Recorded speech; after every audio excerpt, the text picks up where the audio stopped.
Dude, don't fucking tell me that. I shit you not, man. Dude, have you ever seen them in the same place at the same time? I mean, really. Exactly. You see Jesus in the toast, but where have you ever seen God? All right, you know what? Maybe you got a point. All right. You know what? Fuck it. It's all Satan now. Yes, exactly. Hail Satan. Hail Satin. Best fabric on the earth. I would love it if Satan was just Jesus doing his great Muda. It's not me. We just look the same. No, clearly that's not me. He has a goatee. I have a beard. Come on. And if anyone doubts him, he just spits green shit in their face. That's right.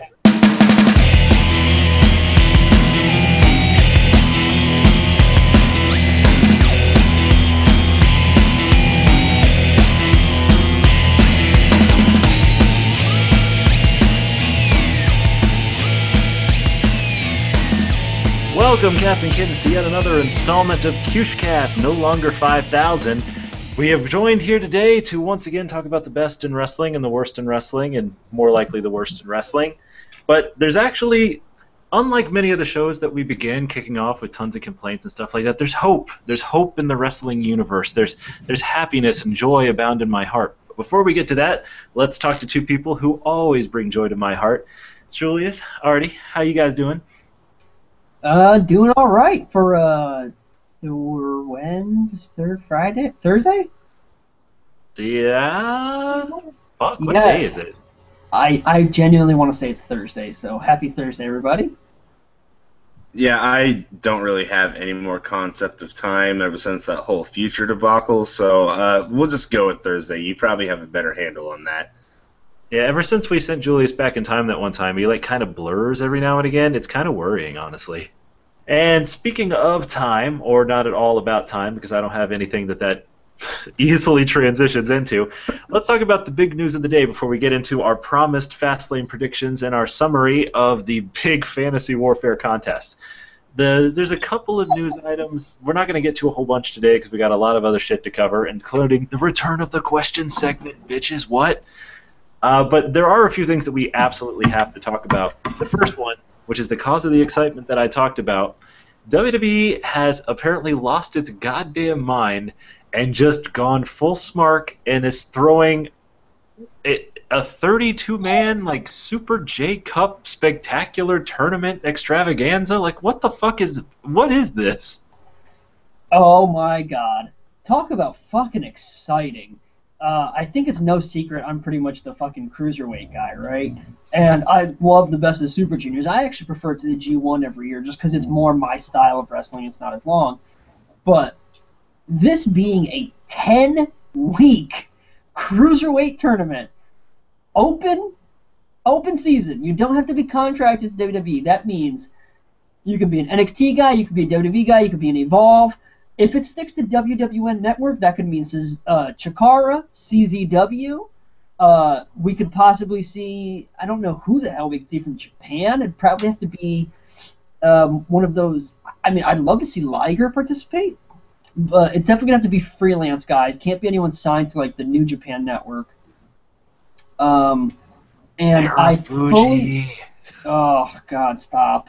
If only, man. But I highly suspect you'll see a lot of those guys coming out of England and Scotland from the ICW, Rev Pro, Progress Wrestling, Preston City Wrestling, all those guys. I think they've cut out a unique circle of cruiserweights, junior heavyweights, whatever you want to call it. I think you'll get at least a good 10 to 12 guys from that area.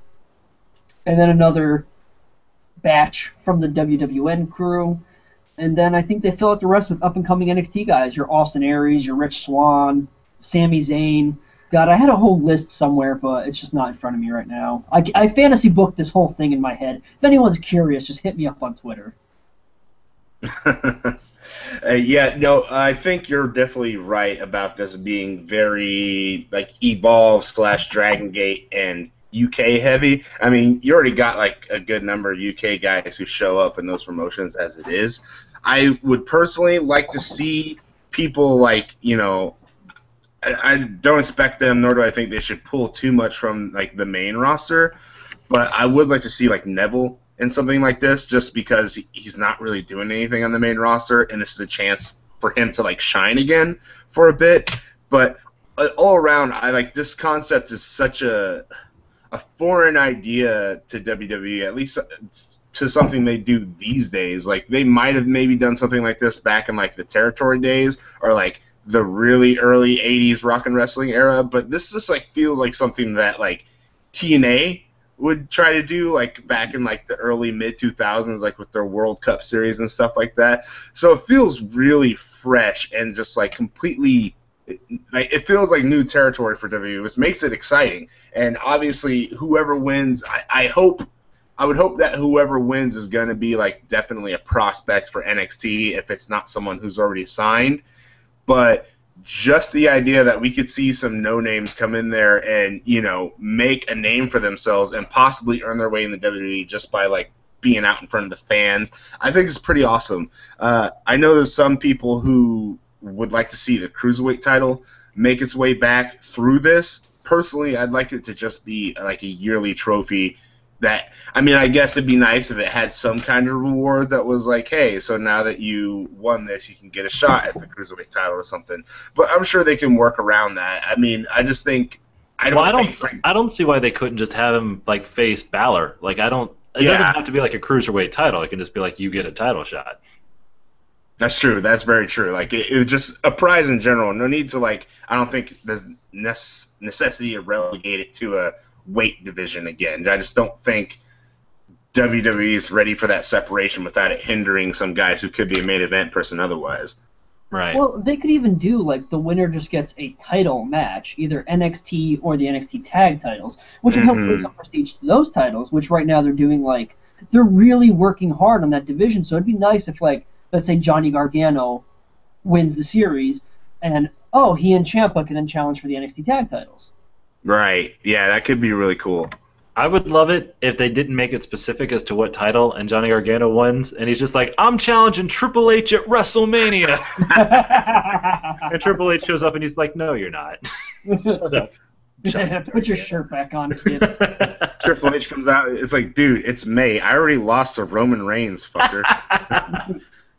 Okay, so let's move on. Obviously, it's going to be fucking awesome, and we're going to cover it more as time goes on. But we got some more stuff to talk about. The main thing is the fact that, well, I guess it's still a rumor at this point, though his Twitter pretty much has confirmed it. Wade Barrett appears to have put in his notice to leave WWE. Now, I know you two are big Wade Barrett fans, and honestly, I am as well. I think he's had some of the most potential of anybody we've seen in the past 10 years, and it just went nowhere. But, I mean, what do you see for him in the future? Are you really upset that he's leaving, or is now the right time? Honestly, I think now is a very good time. And remember last week I was talking about those TNA contracts. And it's not so much that I want Barrett to go to TNA. It's that there's so much room for people to get into these good contract deals right now. So, like, Barrett could negotiate a deal with Lucha Underground. Barrett can negotiate a deal with Ring of Honor. Barrett can negotiate a deal with Japan. He can negotiate a deal down in Mexico. He can negotiate a deal with TNA if he wants. And I don't want him to go there because TNA have been fucking wasting every main event talent they've got, including Drew McIntyre. And I see Wade Barrett being just as wasted down there. But it's good for him because I say Barrett should just leave, go spend a year going around the world, 2 years, whatever, go make your fucking name, come back to WWE and tell them what you want. Because for a lot of guys, WWE is so eager to get people locked down so they're not performing for the competition that they're starting to give these guys, give into their contractual wants. Like, what AJ is getting paid now, he couldn't have ever gotten 2 years ago. What Shinsuke is getting, he wouldn't have been offered 2 years ago. Carl Anderson and Doc Gallows wouldn't have their deal 2 years ago. It was their New Japan run that got them where they are. If Barrett shows up in New Japan, which, why not? I think it'd be an interesting fucking run, even though they already have a lot of white guys there. I mean, this could be the time to go build his brand, or go be an actor, or fucking box, or do whatever the hell he wants. So I'm all for it, man. I mean, this is a guy who was literally buried by John Cena on pay-per-view. So I actually don't know what took him so long to just fucking call it quits. Yeah, the thing that sucks about it, too, is despite some misuse of him and his character and his place in WWE, it really just comes down to the fact that the dude is horribly unlucky when it comes to injuries. Like, I don't think in my time of being back into wrestling, I've seen a man out with injury so much. Like, I maybe Brian takes the cake as far as, like, full amount of time out, but that was from, 2 different injuries, or maybe even 3 if you count, like, that whole concussion scare before WrestleMania 30. He's just, like, been put out so many times. I think since 2010, the dude has been marked as off the active roster probably like, upwards of 5 times? I'd say at least once a year he gets injured. Yeah, which is just unfortunate. And it's like every time that WWE decides, okay, we're going to put the machine behind you, he gets injured right at the cusp of him getting over. Like that feud that he had with Randy Orton, where they're like brawling in the backstage all the time and stuff. Like that was a really good feud, and that to me was going to be Barrett's star-making moment.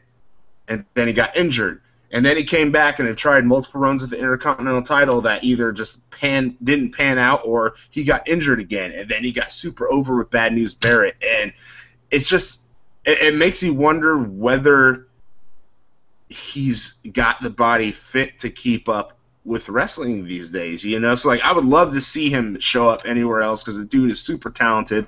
If it hadn't been for the injuries combined with WWE kind of forgetting what they want to do with him whenever he comes back, I think he could have been a major star in WWE. I think he could have been, like, a bona fide main event villain, and I think he still can be that elsewhere. But I wouldn't be surprised to see him actually bow out of wrestling if this injury thing becomes, like, a constant even after leaving WWE.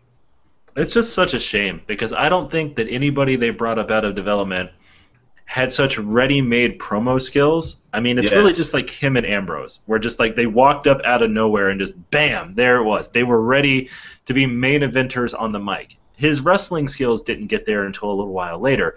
But I mean, he carried the Nexus angle and it worked because of him. I mean, he made it work. And there's just not a lot of rookies like that. It's just a shame that his career went the way it did. But unfortunately, it is pretty much coming to an end. He said, like I said, in a tweet, he basically said, like, hey, I'm not talking about that just yet. I'm going to work it with WWE at Fastlane. Enjoy, guys. It all but basically confirmed that it was the case. But anyway, speaking of Fastlane, we're going to go into our predictions now. It's been a long time since we did a predictions contest. I can't remember for the life of me who was leading the predictions contest results, so I say we just start from scratch, right, fellas? Sounds great to me. That's it, man. Brand new championship history. Bam! The belt has been vacated, lifted off of whoever's shoulder it was actually on, probably not mine. And, Jules, take it away. All right, cats and kittens, we are back with our first ever WWE pay-per-view predictions contest in over 8 months or something like that. It doesn't matter the exact time. Remember, I spent some time in the future and in wormholes and all that, so let's not worry about the exact number. The only number we're concerned with is who can get the most predictions correct at Fastlane to call themselves the WWE Pay-Per-View Predictions Champion. So let's go ahead and get this on the road with the match that has been relegated to the pre-show, despite the fact that, there's a cutting-edge talk show on the main show that could have been on the pre-show, but let's not even get into that. Let's just get into Kalisto versus Alberto Del Rio for the United States Championship. I'm not sure if we've actually had a chance to talk about this on the show yet, but I've been loving Kalisto's run with the United States title. It's kind of taken a back seat the last, week and a half or so, but the whole run up to him winning the title, the matches that he's had with Del Rio, he's just, ever since that triple threat ladder match, he's becoming a star now. He's starting to become the next Rey Mysterio that they want him to be. And as long as they just let him go out there and keep, showing his ring skills and giving him enough TV time to, wow the crowd, and let him run with this title for a bit, I think there's so much potential for him as a star. Maybe not on the top, but definitely someone that they can make money with and get the crowd interested. As far as my prediction, I think it's got to be Kalisto. There's no point to bringing it back to ADR, and I just feel like they need to go full throttle with Kalisto right now. Okay, so much like Jules, I've been enjoying this feud. I'm obviously a big Kalisto fan. I mean, the guy's shorter than me, and he's fucking killing it out there. I love what he's doing. I actually like the fact that Sin Cara has been back, because Kalisto, they've kind of stopped having him just work ADR every week, so you don't have to keep these two fucking bouncing back with one another. You kind of put it a little bit off to the side. And by the way, Kalisto as U.S. champion, and Ambrose as IC champion, and also like AJ Styles and Chris Jericho as your three kind of big things on SmackDown every week has been fantastic. Since SmackDown came back in the new year, and pushing kind of what they're pushing as your lead feuds, it's been a fantastic show, and I like the fact that they're kind of running more with Kalisto being a workhorse of SmackDown.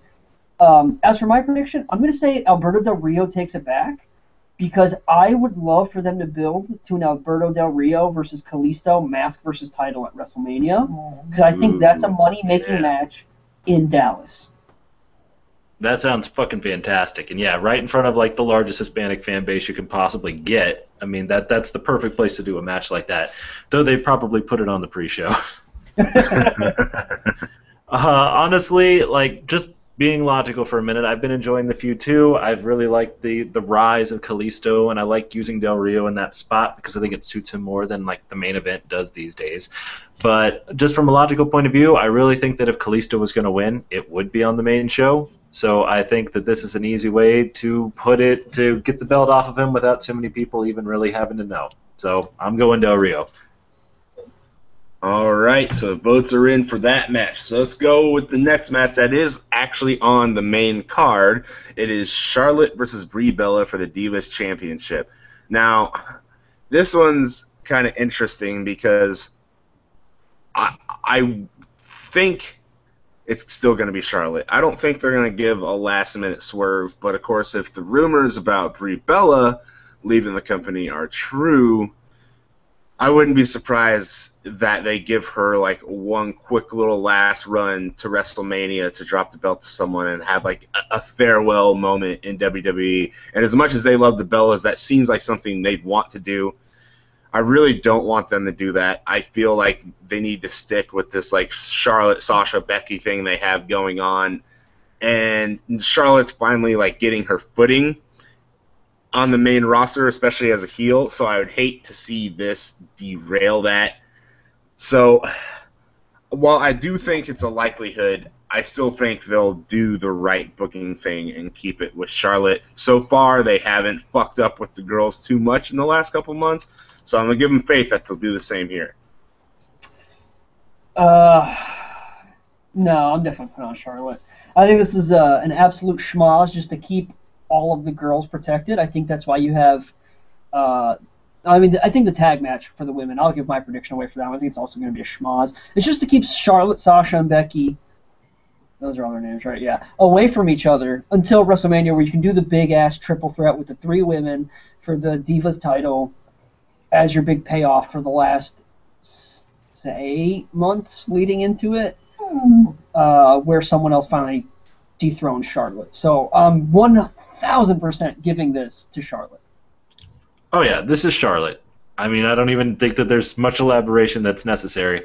If Charlotte drops this belt, I don't care if Brie Bella's family just got killed by the big boss man's ghost. Like, it doesn't matter. Like, you don't put the belt on Brie Bella right before your WrestleMania match that you've been building to for 8 months. It's just stupid. So no, Charlotte. As a side note, a storyline where someone's family keeps getting murdered by Big Boss Man's ghost, that's a WrestleMania main event storyline right there. Wait, okay, hold on. What if someone's family gets murdered by the ghost of Nails and Big Ghost Boss Man has to arrest him? Oh, dude. Nails possesses Randy Orton, and then Big Boss Man possesses John Cena to get revenge. And it leads to another epic Cena versus Orton match? Yes. Oh, thank goodness. They can be like, no, this one's different. They're possessed by spooky ghosts. I love it. All right. So let's go ahead and just move on to the other women's match that Artie had spoke about, which is, of course, Sasha Banks and Becky Lynch versus Naomi and Tamina. This match probably has more build and excitement going into it than the Charlotte Brie Bella match. Not saying that it's particularly exciting. As Artie said, this is basically just a way to kind of keep the ladies who will be in the WrestleMania match away from each other. But, I mean, like, Lynch and Banks are both great in the ring. Naomi is constantly improving, and I've always liked her in the ring.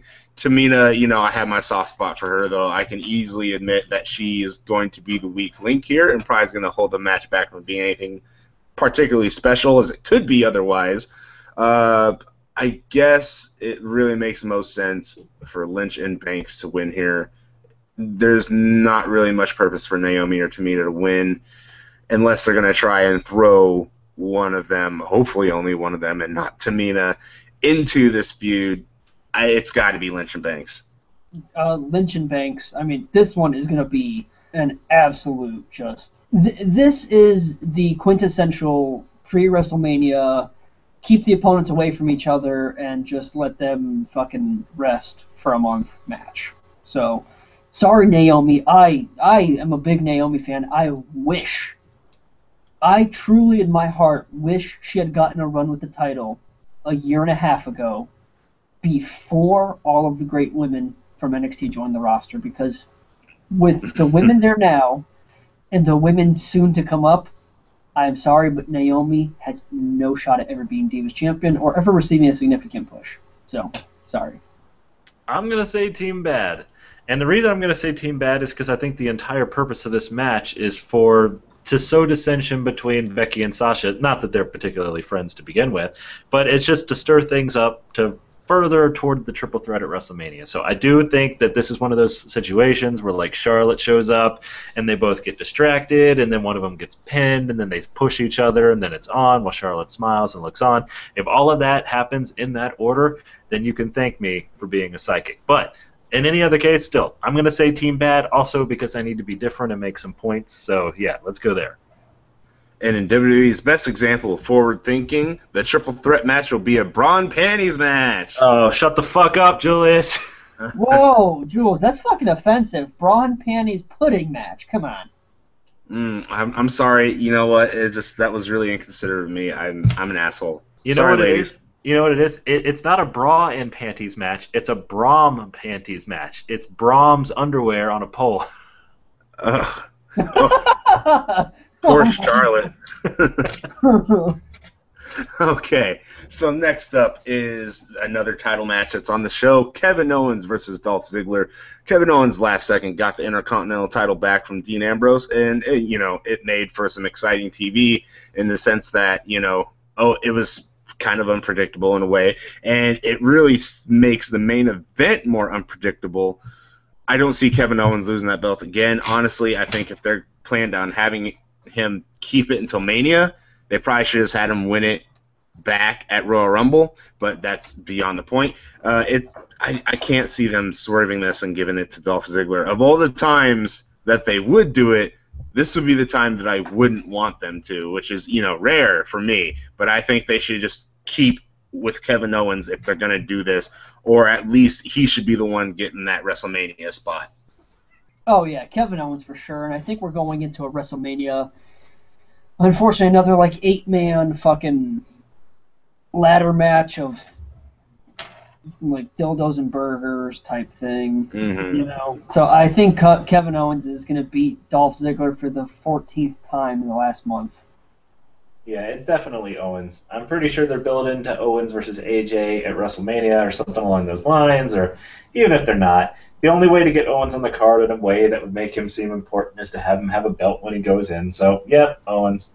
All right, so that settles that. Pretty unanimous. So this next one, we could probably have some different opinions on this.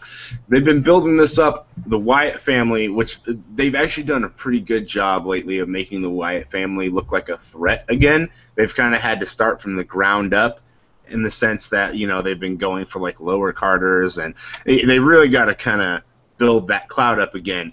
And this whole Wyatt family destroying the Titans of WWE, even though it's like Big Show, Kane, and Ryback. Big Show and Kane make sense. They're old timers. Ryback, I guess he just fits the mold, and Mark Henry is injured, so they couldn't have them do him anyway.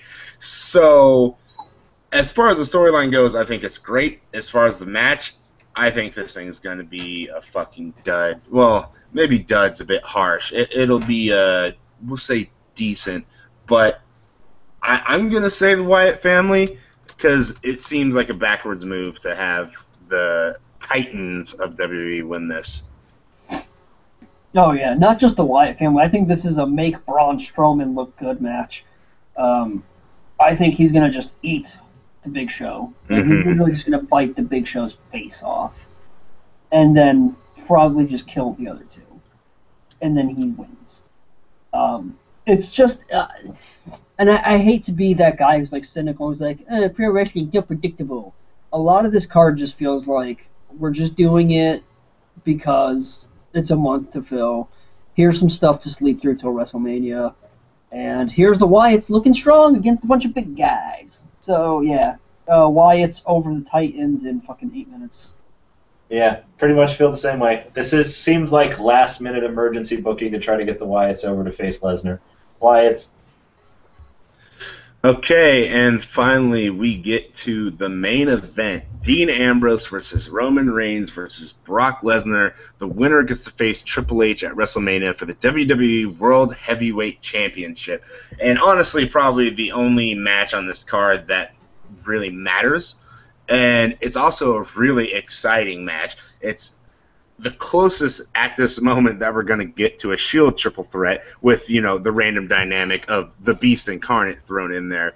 Now, I'm going to assume that we all agree, there's no way Brock Lesnar's winning this, right? Nope. Which, it's crazy to say that. Because I would not say that about any other match against any other person at any other time. Yeah, it's really just the situation, the timing, as silly as WWE can be, and despite them, probably still being in panic mode with all the injuries and stuff, I can't see them doing Lesnar Triple H again. There's really no interest in that. It's going to be Reigns or Ambrose. It's got to be one of the two.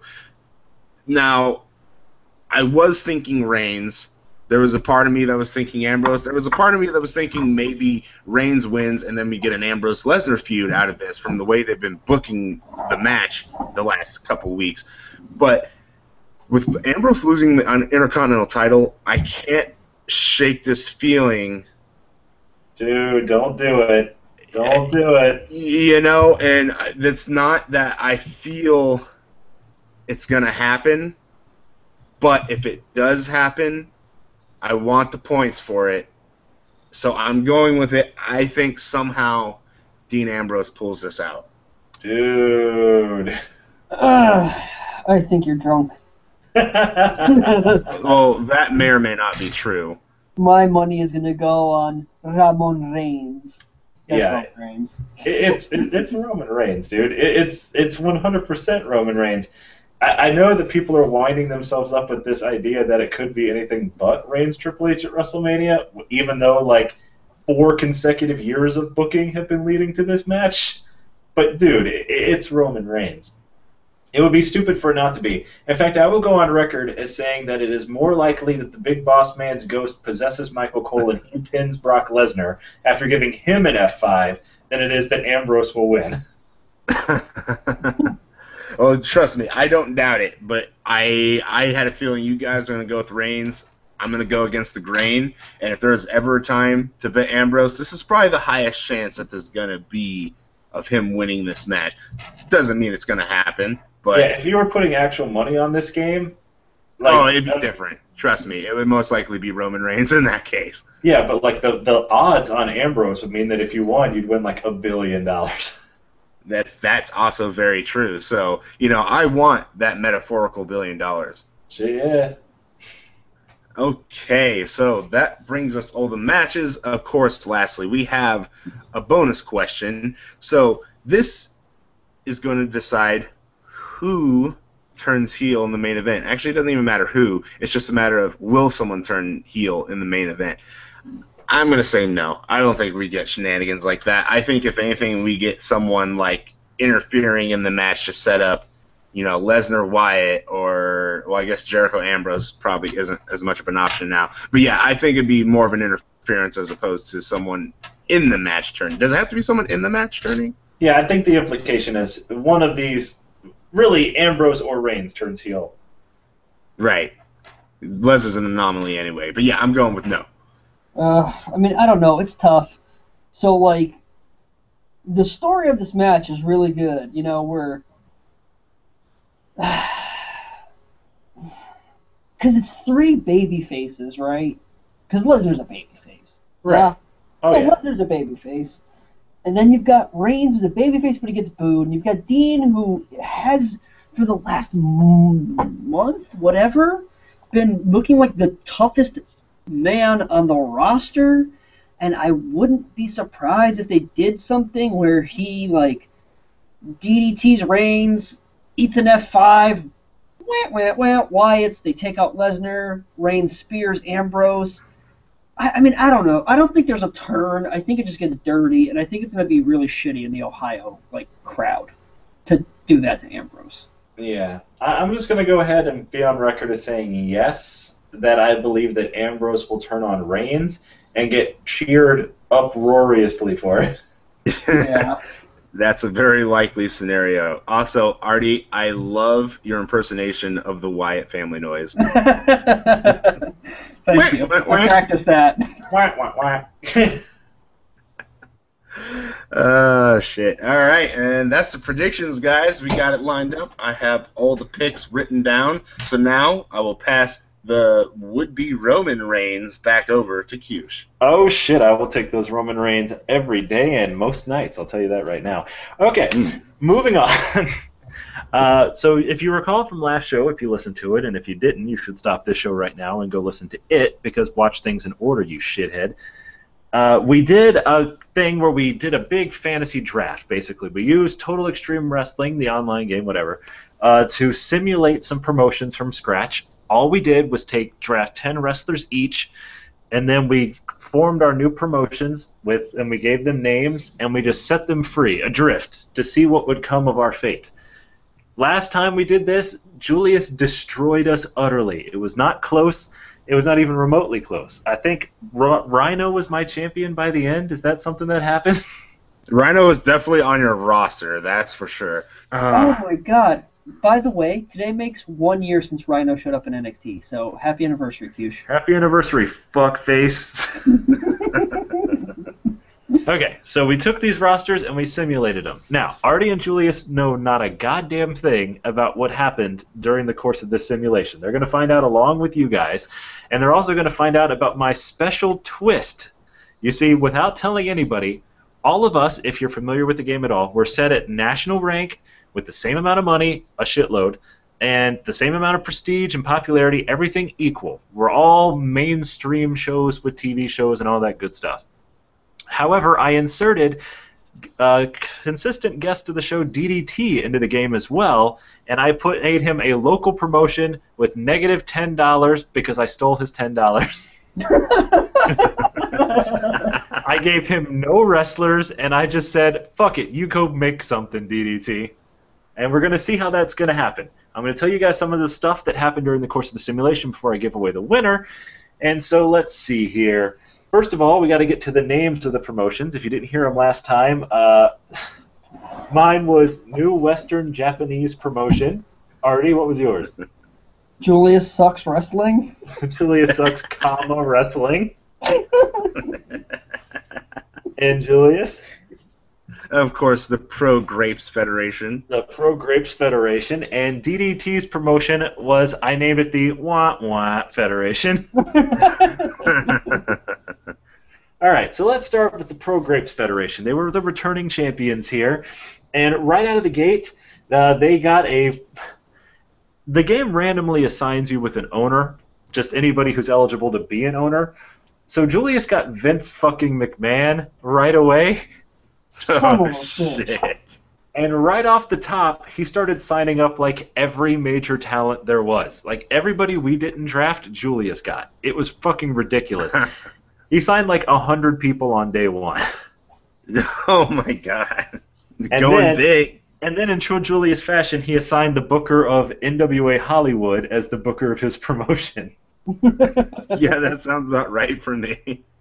All right, so he installs Seth Rollins as his first ever champion, and then he just goes along being a fucking douchebag.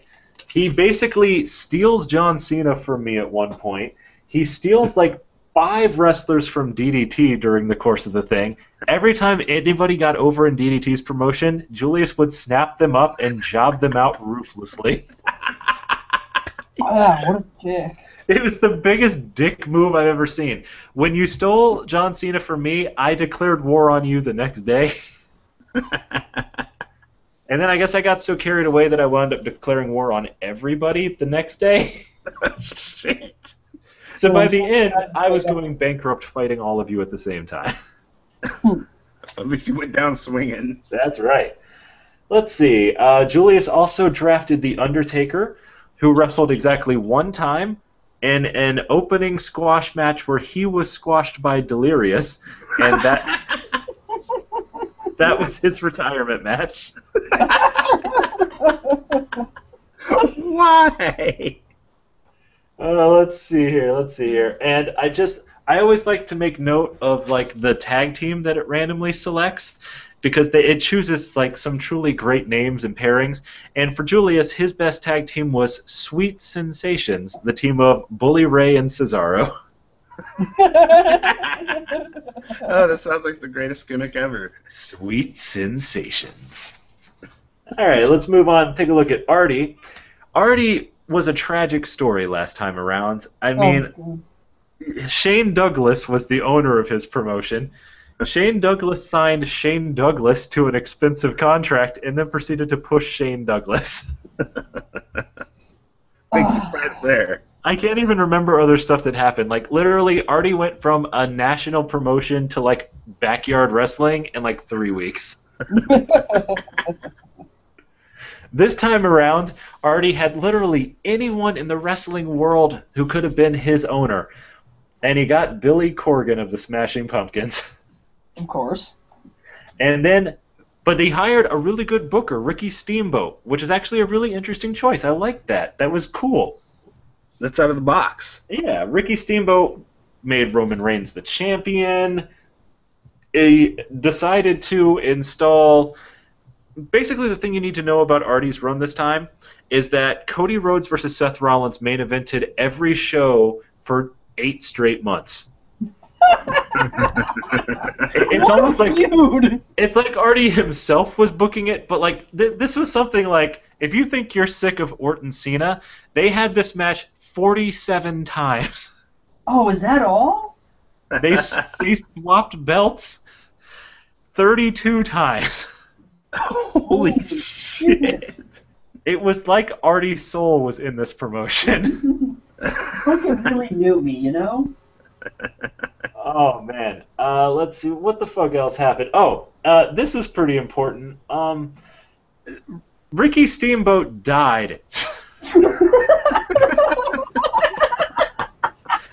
We're laughing about it. About 3 months in, Ricky Steamboat suffered a horrible accident. I can't remember exactly what it was, but it was like he got hit by a steam train or something like that. Something very ironic. Oh my god. And he just legit dies.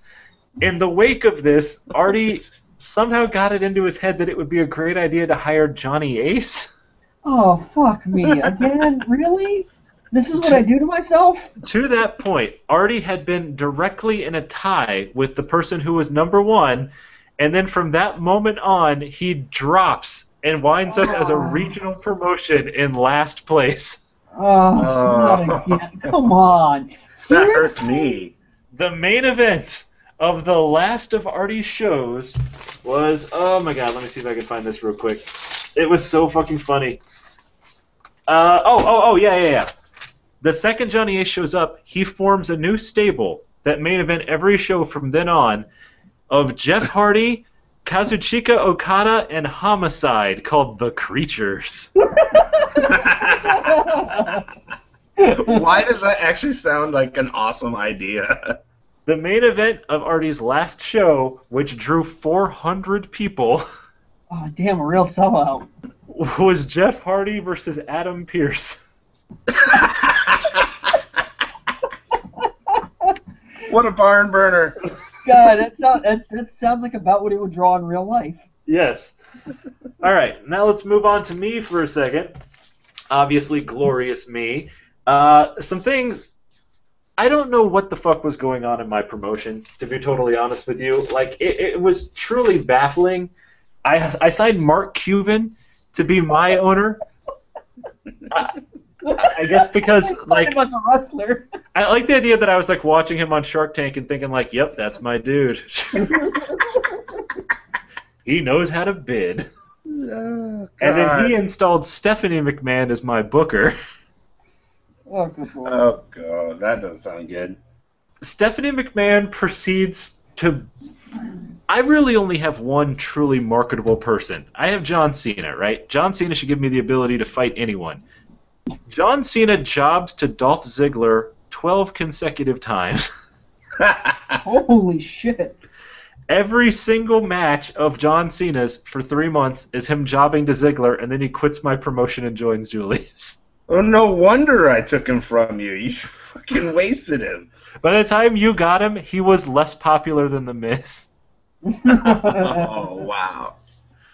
Let's see. But luckily, after that, I specifically told you on the last show that CM Punk would not come back, but no prompting of mine, CM Punk came back and joined my roster. What? I promise I had nothing to do with that. But if it makes you feel better, CM Punk formed a tag team with Colt Cabana, which were called the Backseat Boys. Wait, that's a real tag team. I know. It was. I think, like, Trent Acid and Johnny Yeah, Cashmere were the Backseat. It's Yeah, kinda they like stole their Two name. guys who are dead now, yeah. Yes. They stole a dead name from dead people and feuded endlessly with the awesome tag team called Samurai Strong of Hiroshi Tanahashi and Eric Young.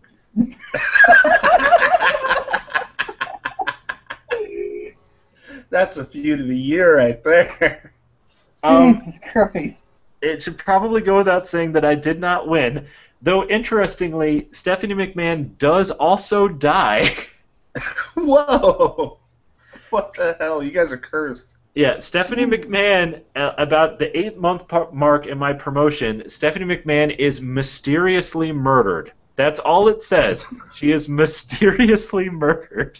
It's got to be John Cena. Well, here's the interesting thing. In, like, the weeks beforehand, my promotion starts signing up all these ECW wrestlers, like, weirdly. Just, like, it just randomly, I signed, like, Taz, and I signed Sabu, and I know they were thinking about signing Rhino, but the time ran out. And then Paul Heyman takes over? Oh, I thought for sure you were going to sign Axl Rotten and he would just die.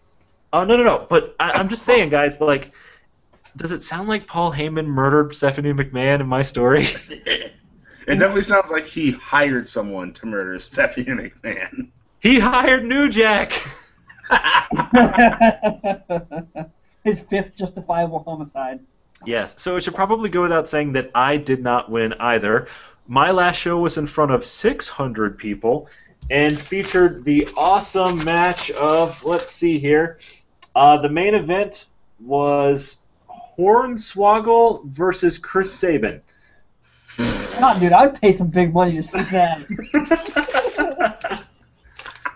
All right, so you should probably get the impression by this point that Julius wiped the floor with both of us, as he always does for no particular reason. But that does not mean that Julius won, because in the greatest comeback story, underdog story in wrestling history, in the course of 1 year, DDT goes from backyard promotion to mainstream mega power, and he signs up all of me and Artie's top stars after we start to fail, and he beats Julius. What the hell? You got negative $10. I gave him negative $10. At the end, he had $10 million. How does this happen? This is an outrage. Well, it goes like this. American dream, huh? The first step is DDT signs Kerry Silkin as his owner and Mike Quackenbush as his booker. Fuck. He installs Shelton Benjamin as his champion, and Shelton Benjamin makes 101 title defenses.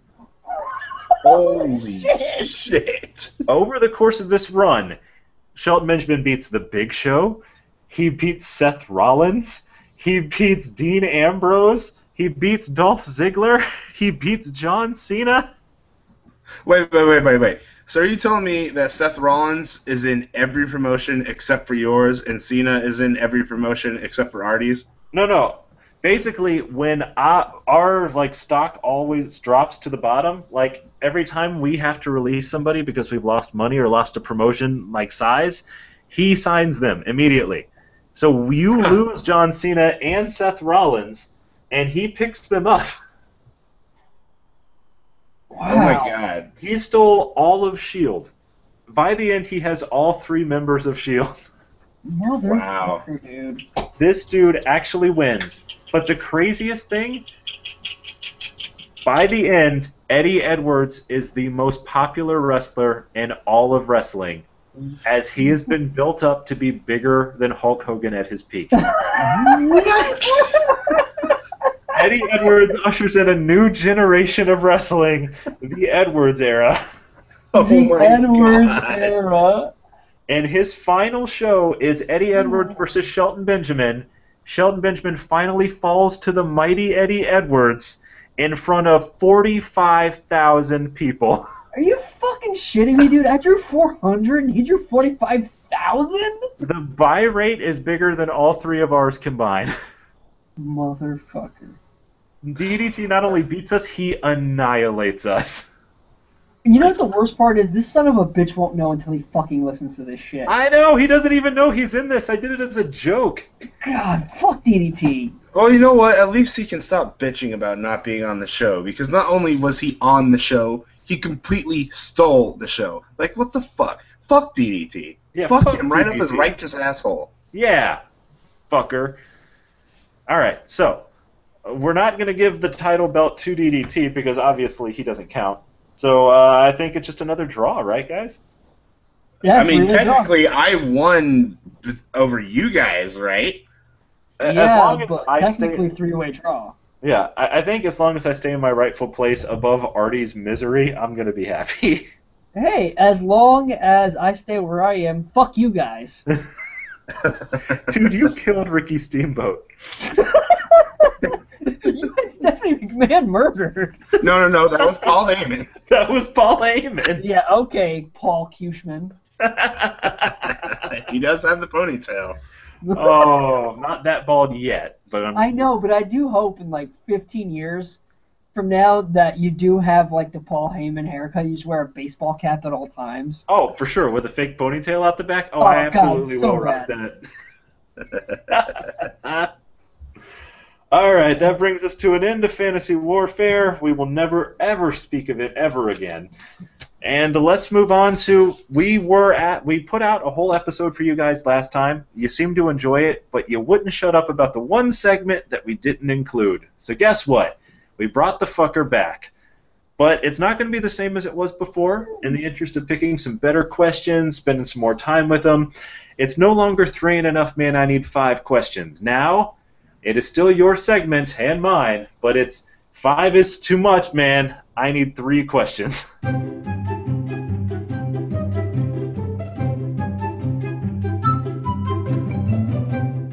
Ladies and gentlemen, welcome to your segment of the show and my segment of the show, and more especially your segment of the show, where you guys ask your questions online, and we are going to answer them. You've asked them from Raja, Twitter, Facebook, Cewshcast.com, other websites. Artie, are you still using your website? All of the websites, just every of the websites. Every website, Pro Wrestling Torch, The Wrestling Observer, other ones. I'm sure there are other ones. Yeah, you know what? Send your questions to Meltzer.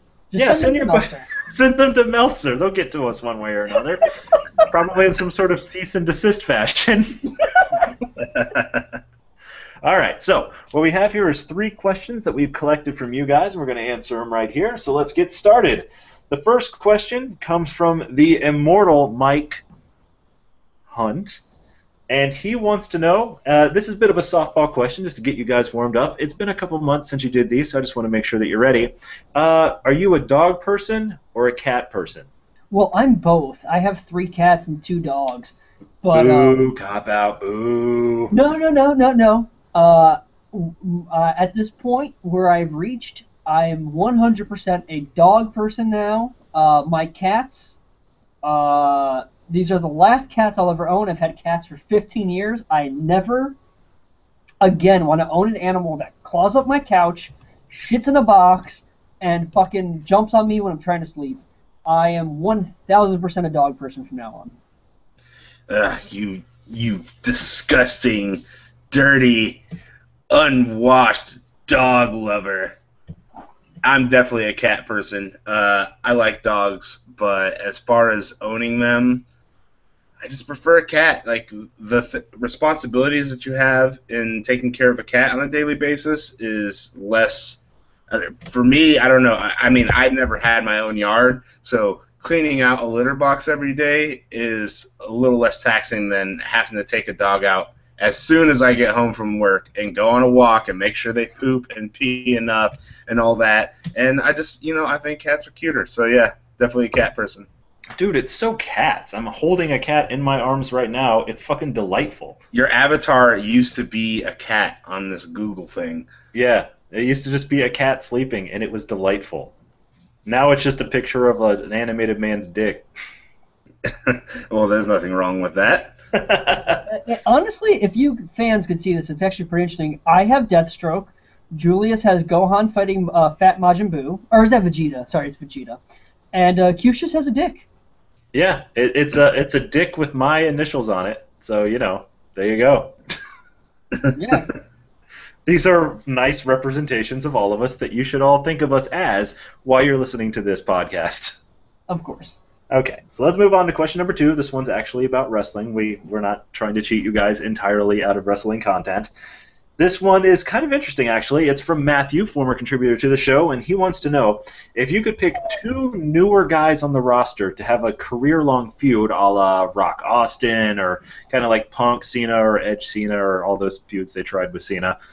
Who would you pick? Who would you like? You take 2 newer guys, they start kind of vaguely feuding now, and they just keep going their full career. Now, when we say roster, do we mean from NXT on or just main roster on? It could be NXT too. Okay, 2 guys who've already feuded, but I could see this feud coming back and just continuing to grow.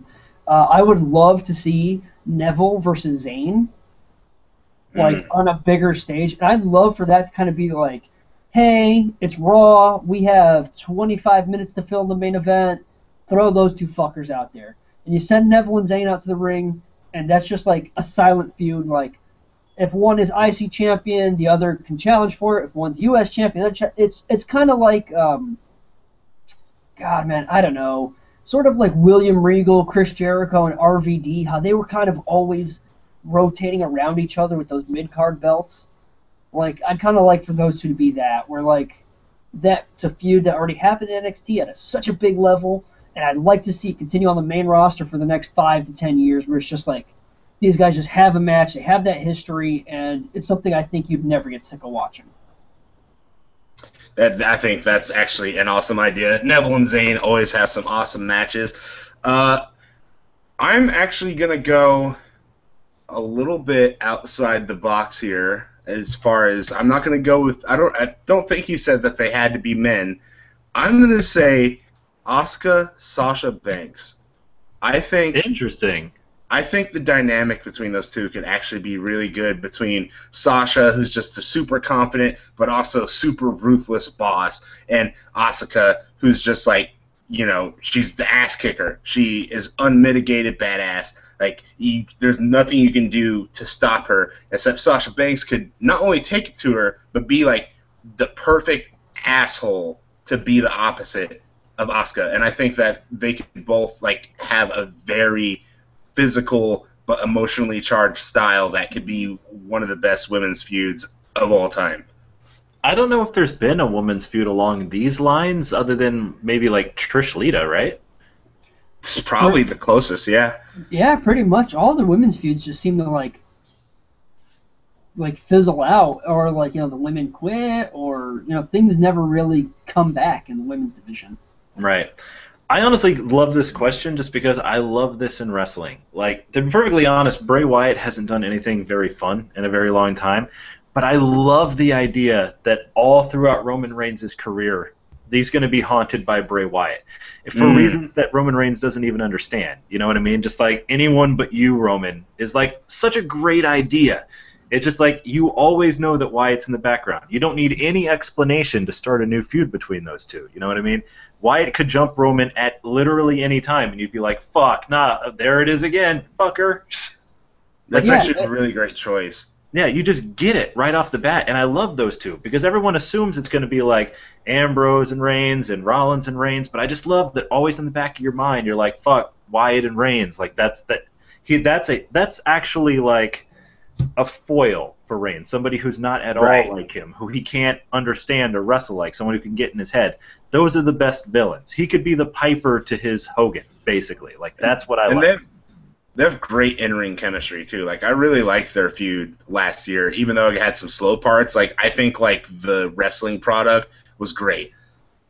Yeah, and honestly, I think the fact that their feud can be singles, tag, six-man tag, it could lead about to a Shield reunion to face the Wyatts. It can be Roman and Seth, or just Roman and Dean, or Dean and Seth versus any combination of the Wyatts. You could have a Wyatt turn on Bray and join up with Roman and Dean or something. You know, it's like, it's such a dynamic feud because we've already seen them feud twice as the trio teams, and then as singles, and in the tag situation of Harper and Wyatt versus Roman and Dean. That's actually a really good call, man, because that's such a dynamic feud that I can see that being like a forever thing, like a Kane and Undertaker, where they just keep coming back to each other. Yeah, and I think the test of any kind of feud like that, any choice, is that if like Bray Wyatt were to turn face and like join up and protect Roman Reigns or something like that, it would feel so weird. It would be like, dude, really? Fuck, why? What's going on? Right. It's interesting.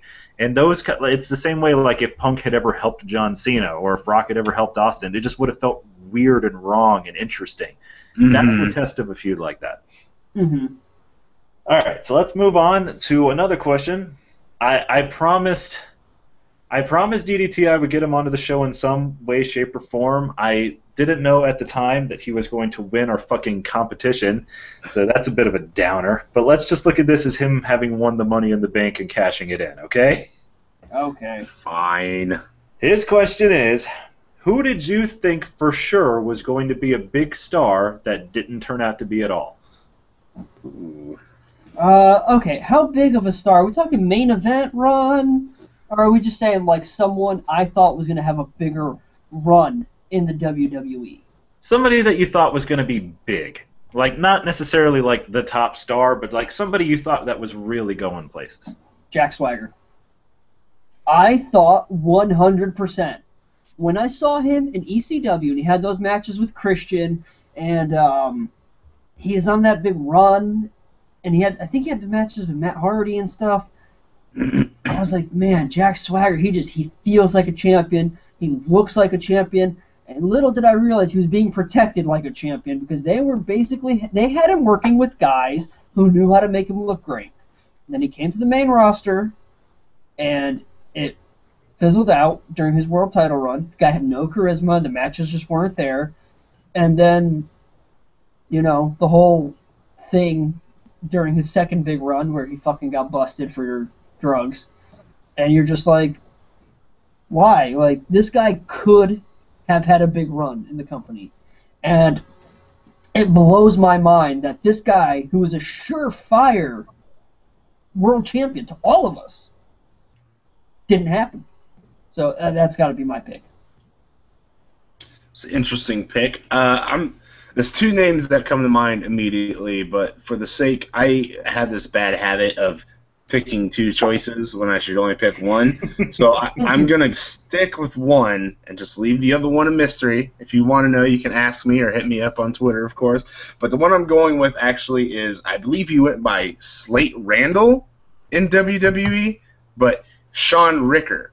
And I've talked about this guy on here, I'm sure, multiple times. And, like, he got released before he ever got any TV time on NXT or anything. Like, I assume he wrestled on house shows, but that's, like, as far as it goes. The moment I saw that dude do solo stuff, actually before solo stuff even, because I saw him first in Championship Wrestling from Hollywood, and I thought, like, he just screamed a television wrestling star. He screamed this type of guy that WWE would want. He was in great shape. He had muscle. The dude could rock the mic, and that was the biggest thing to me. And he was, he was good enough in the ring. He was never anything too spectacular, but everything else was so good. He had so much charisma, so much just like he had that look that I thought that was enough to carry him to being like a fixture in WWE. Not necessarily the top guy, but someone who would have had a lot of flirts with it, and he never even ended up making it on to NXT. So apparently I was completely wrong there. Well, first of all, I thought you were making up the name Slate Randall. I thought that was going to be like a joke.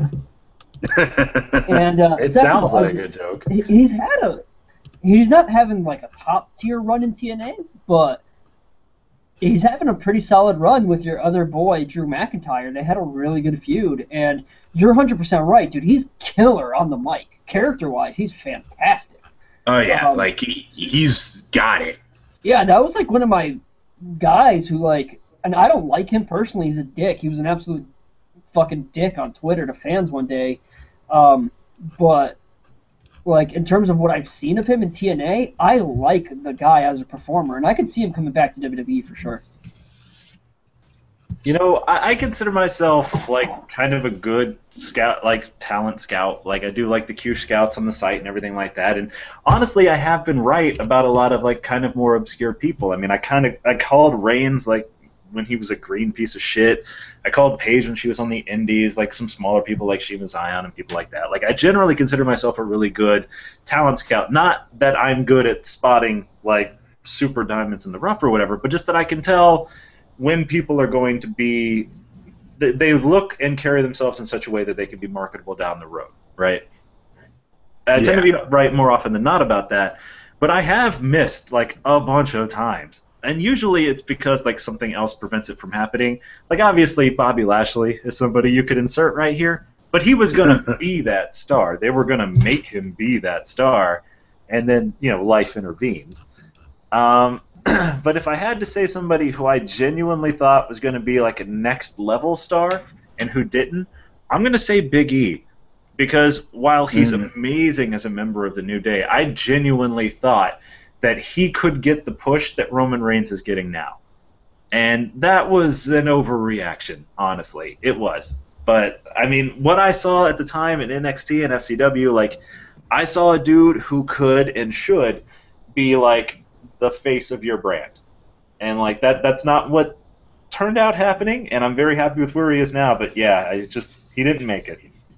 You know what, though? Like, I remember you championing Big E, and I think around the time, I'm pretty sure I made it clear that I 100% agreed with your assessment, because I still, to this day, I think with the New Day, he's proven that if they gave him that shot, he could do it. I kind of think that he might be able, as far as, like, mic and charisma-wise, like, I think he could handle, like, the type of stuff they give Roman Reigns better than Roman Reigns could. And I kind of think he's better in the ring. Like, I mean, we haven't seen them in the same scale of match at this point, so it's kind of hard to really judge. But, yeah, like, Big E is such a missed opportunity. And, I mean, unlike the guys that me and Artie mentioned, like, there's still plenty of time and opportunity for Big E to get that moment. But as it stands, like, I think that's a great choice. Like, I thought the same thing. Like, he could have been a major star. And I actually had this conversation today with a friend, I still think Big E is going to be the first black world champion. I have that in my mind. The first black WWE champion. I think that's your guy. And I know a lot of people now are just like, well, he's great in the New Day. And it's like, of course he's great in the New Day. He's fantastic in the New Day. But that doesn't mean he has to be a tag guy because he's with the New Day. You can move the tag focus to Kofi and Xavier. And if you keep Kofi and Xavier as his hype men, as his managers, as his mouthpieces, and you push Big E as a more serious competitor, and you push him as the guy who steamrolls through people, because he's a big dude despite being short. He's gotten tremendously better in the ring in the last 2 years. He can be your guy. And I think he's an intelligent, well-spoken black man with legitimate athletic credentials who is charismatic, good in the ring, popular, and sells merchandise. Like, I don't know what more you can do to say, hey, Vince, him, that's your guy. Right. I very much agree. Absolutely, for sure. I also want to say that another one of my big misses, Emma. I got really caught up in the whole the Emma-lution, and I had been watching her since she was in Shimmer, and yeah, we all whiffed on that one. Honestly, I'm surprised you didn't say that none of us said Karma. See, but again, that was life intervening, because they weren't going to go there. Like, they were ready to strap the rockets to her. Yeah, I know. That's just another... Her, Sin Cara...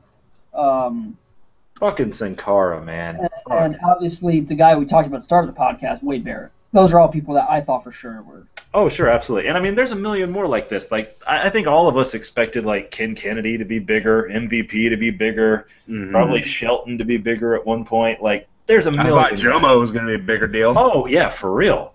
Oh, yeah, we all thought John Morrison was going to be the champion and Miz was going to be the jobber to the stars. Well, yeah. Later, which one main evented WrestleMania? Yeah, exactly. Yeah, there's a million of these people, but hey, at the end of the day, we can't be right all the time, just 95%. All right, so that brings us to the end of our show. Do either of you guys have any homework to give the fans before we leave? Yes. Go down to your local movie theater cinema and go watch Deadpool. Shit, yeah. Hopefully you are an adult. Do not bring any children with you. It is very violent and there's a lot of titties. Dude, when I went to see that movie, there were like 5, 6-year-olds in there. Like, oh, what no. the hell? There was a lot more than that when I went. There was a lot of kids in there. What are people doing? By the way, my movie theater had huge, and I'm not joking, huge signs at every register. We are strictly enforcing the R rating. R rating. Violence. R rating. And there was a parent in front of me with 5 children, and he's just happily buying tickets, and the ticket girl literally says to him, this movie is rated R for the violence and sexual nature, and he's just like, yeah, okay. Okay, then whatever. It's on you, man. I got to show Junior some titties, man. Come on. Titties You gotta love modern society. Hell yeah. Okay, what about you, Jules? Any homework? If you haven't seen it yet, check out New Beginning. I've seen day 1, and I actually thought, despite the card not being that interesting, was a pretty great show from top to bottom. I'm in the middle of watching day 2. Get on it if you haven't, because so far it's been a lot of quality. Yeah, I think we might have like a kind of a big range topic from that show, or just sort of vaguely inspired by it, on the next show. So if you guys go and watch that, you will be ready for that. As far as homework for me, in fact, no, I don't have any homework, but I do have a retraction to make. Last week, we reported something erroneously on the podcast, and I think we hurt the feelings of someone near and dear to us. So, Julius, it is my solemn job to report to you that Tama Tonga is still employed by New Japan.